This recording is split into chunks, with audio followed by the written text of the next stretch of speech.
Hello friends, मेरा नाम राकेश कुमार और मैं आप सभी का आपके अपने चैनल SR स्टडी 1984 में आपका तहे दिल से हार्दिक अभिनंदन करता हूं और उम्मीद करता हूं कि आपके घर परिवार में सभी सदस्य अच्छे होंगे। तो देखिए, आज मैं आपको विज्ञान विषय में प्रकाश के गुण के बारे में बताने जा रहा हूं कि प्रकाश के गुण क्या क्या होते हैं। तो देखिए जरा, मेरी वीडियो में बने रहिए और वीडियो को लगातार देखते रहिए। तो देखिए, प्रकाश के गुण। देखिए, पहला हमारा प्रकाश का गुण क्या है। प्रकाश स्वयं अदृश्य होता है, परंतु इसकी उपस्थिति में सभी वस्तुएं दिखाई देती हैं। देखिए, इस बात का अर्थ क्या है। प्रकाश कभी भी हमें दिखाई नहीं देता। भाई ये नहीं है कि भाई हम प्रकाश को भाग करके पकड़ लेंगे, ठीक है। प्रकाश दिखाई नहीं देता, लेकिन जिस जगह पर प्रकाश होता है वहां पर रखी हुई सभी वस्तुएं हमें दिखाई देती हैं, ठीक है। प्रकाश जहां पर भी होता है, जिस जगह पर भी होता है, तो वहां पर रखी हुई सभी वस्तुएं हमें दिखाई देती है, लेकिन प्रकाश खुद अदृश्य होता है। अब देखिए, हमारा दूसरा पॉइंट है, प्रकाश एक सरल रेखा में गमन करता है। देखिए, जो प्रकाश होता है, प्रकाश एक सीधी रेखा में, एक सरल रेखा में, मतलब वो घूम फिर करके नहीं चलता है। जो प्रकाश किरण जो होती है बिल्कुल सीधी चलती है, ठीक है। प्रकाश किरण जो होती है बिल्कुल सीधी रेखा में चलती है। तो ये जो लाइन है, ये लाइन आपको विशेष रूप से ध्यान रखनी है कि प्रकाश एक सरल रेखा में गमन करता है, मतलब गति करता है, ठीक है। अब देखिए, पॉइंट नंबर 3 है आपका, प्रकाश के संचरण के लिए किसी माध्यम की आवश्यकता नहीं होती और प्रकाश निर्वात में भी गमन कर सकता है। देखिए, प्रकाश को गति करने के लिए किसी भी माध्यम की आवश्यकता नहीं होती। अब देखिए, माध्यम क्या है, आप सोच रहे होंगे कि माध्यम क्या है। देखिए, प्रकाश जैसे कि हवा में चलता है, तो हवा क्या है, हवा हमारा माध्यम हो गया, प्रकाशिक माध्यम, ठीक है। हवा हमारा प्रकाशिक माध्यम हो गया क्योंकि प्रकाश उसमें चल रहा है। ऐसे देखिए, प्रकाश जो होता है वो पानी में चल सकता है, जल में चल सकता है। तो जल हमारा वो प्रकाशिक माध्यम है, ठीक है। जल हमारा माध्यम है और वायु हमारा माध्यम है। इसी तरह प्रकाश कांच के आर पार हो जाता है। जो कांच होता है, कांच के आर पार प्रकाश हो जाता है, तो कांच भी हमारा माध्यम है, ठीक है। तो प्रकाश जिन माध्यमों में, मतलब जिन वस्तुओं में गति कर सकता है, वो माध्यम है, वो है प्रकाशिक माध्यम। तो देखिए, इसमें दिया गया है कि प्रकाश के संचरण के लिए, मतलब प्रकाश के गति करने के लिए हमें किसी भी माध्यम की आवश्यकता नहीं होती। इनमें प्रकाश के गति करने के लिए हमें किसी माध्यम की आवश्यकता नहीं होती, क्योंकि प्रकाश निर्वात में भी गति कर सकता है, ठीक है। प्रकाश जो है वो निर्वात में भी गमन कर सकता है, गति कर सकता है। गमन करने का मतलब है गति करना, मतलब आगे बढ़ना, ठीक है। गमन करने का मतलब होता है गति करना या अपने रास्ते पर, अपने पथ पर आगे बढ़ना, ठीक है।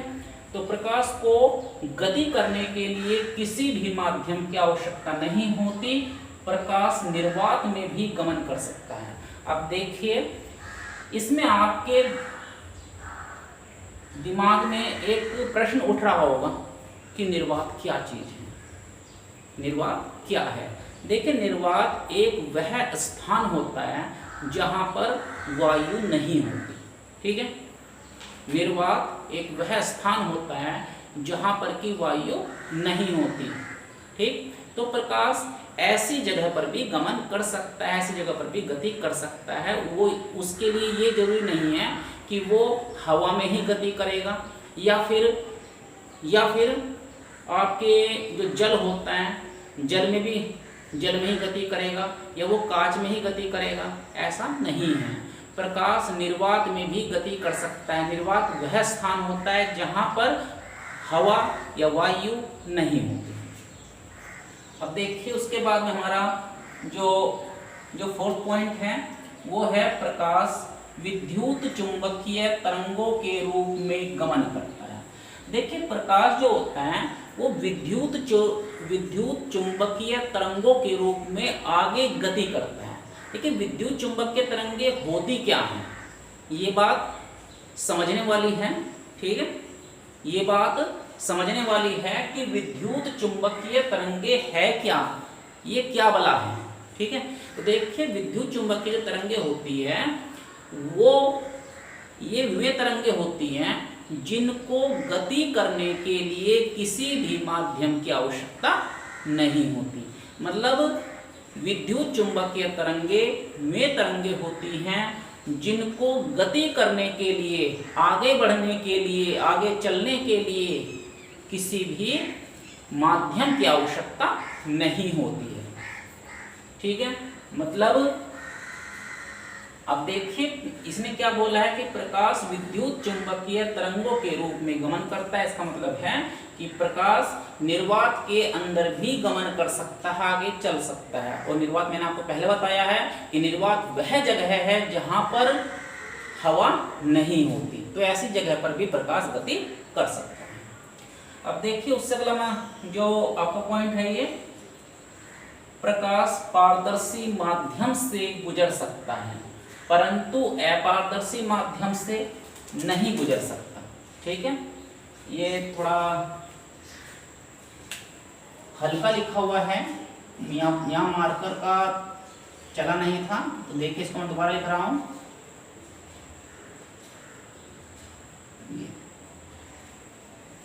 देखिए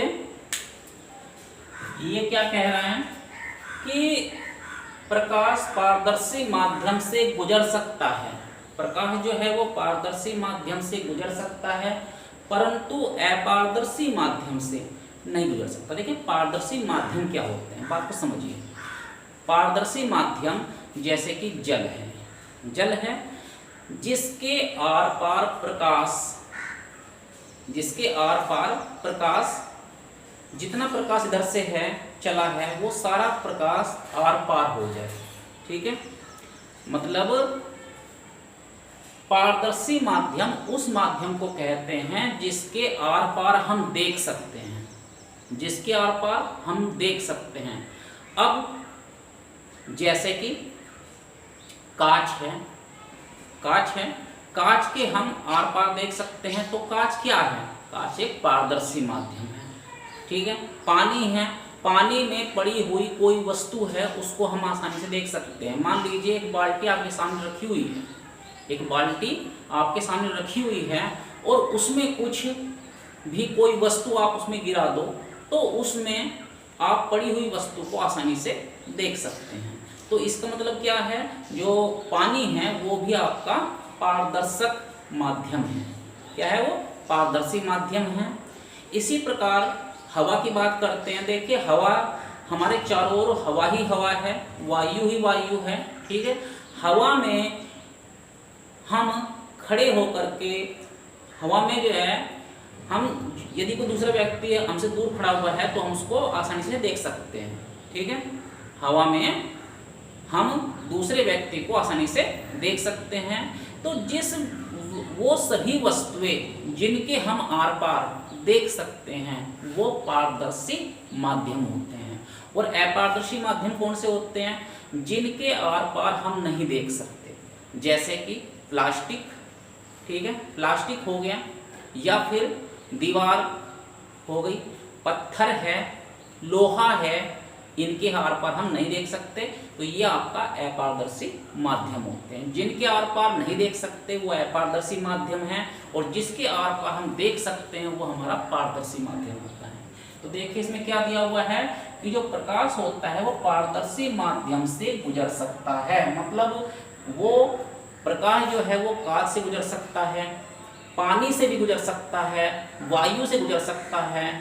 ठीक है, वो निर्वात से भी गुजर सकता है, परंतु अपारदर्शी माध्यम से नहीं गुजर सकता। मतलब अपारदर्शी माध्यम से नहीं गुजर सकता, मतलब वो जैसे कि आपकी दीवार वगैरह है, दीवार वगैरह के आर पार प्रकाश नहीं जा सकता। ठीक है, मान लीजिए दीवार पर आप टॉर्च से प्रकाश डालते हैं तो उस दीवार के आर पार प्रकाश नहीं जा सकता। ठीक है, अब देखिए उसके बाद अगला पॉइंट हमारा, अलग अलग माध्यम में प्रकाश की चाल अलग अलग होती है। इसका मतलब ये है कि प्रकाश की जो स्पीड होती है वो वायु में अलग होती है। वायु में प्रकाश की जो स्पीड होती है, दौड़ने की जो गति होती है वो अलग होती है, और जल के अंदर अलग होती है, कांच के अंदर अलग होती है। मतलब अलग अलग माध्यम में प्रकाश की जो स्पीड होती है, गति करने की जो स्पीड होती है, वो अलग अलग होती है। और ये बात ध्यान रखने की है कि निर्वात के अंदर जो प्रकाश की जो स्पीड होती है वो 3 × 10⁸ मीटर पर सेकंड होती है। ठीक है, निर्वात के अंदर, निर्वात वह स्थान जहां वायु नहीं होती। तो देखिए निर्वात में प्रकाश की जो स्पीड होती है वो 3 × 10⁸ मीटर पर सेकंड होती है। अब देखिए हमारा 7 पॉइंट है दृश्य प्रकाश। दृश्य प्रकाश की तरंगदैर्ध्य 4000 एंगस्ट्रॉम से 8000 एंगस्ट्रॉम होती है। जो दृश्य प्रकाश होता है, मतलब जिस प्रकाश के द्वारा हम कोई भी आसपास की वस्तुएं देख सकते हैं। ठीक है, दृश्य प्रकाश उसे बोलते हैं। तो दृश्य प्रकाश की जो तरंगदैर्ध्य होती है वो 4000 एंगस्ट्रॉम से 8000 एंगस्ट्रॉम होती है। अब देखिए इससे अगला पॉइंट और देख लीजिए आप, चमकदार पृष्ठों से प्रकाश परावर्तित हो जाता है। देखिए जब प्रकाश किसी चमकदार पृष्ठ पर पड़ता है, ठीक है, जब कोई प्रकाश, जो प्रकाश किरण होती है वो किसी चमकदार पृष्ठ पर पड़ती है तो उस पृष्ठ से टकरा करके वो प्रकाश परावर्तित हो जाता है। मतलब जिस माध्यम से वो आता है उसी माध्यम में वो वापस चला जाता है। ठीक है, तो देखिए आज मैंने आपको प्रकाश के गुण के बारे में आपको बताया। उम्मीद करता हूँ कि मेरे द्वारा दी गई जानकारी आपको काफ़ी अच्छी लगी होगी और मेरे जो समझाने का तरीका है वो भी आपको काफ़ी पसंद आया होगा। देखिए यदि मेरी वीडियो आपको अच्छी लगी हो तो प्लीज़ वीडियो को लाइक करें, चैनल को सब्सक्राइब करें। धन्यवाद।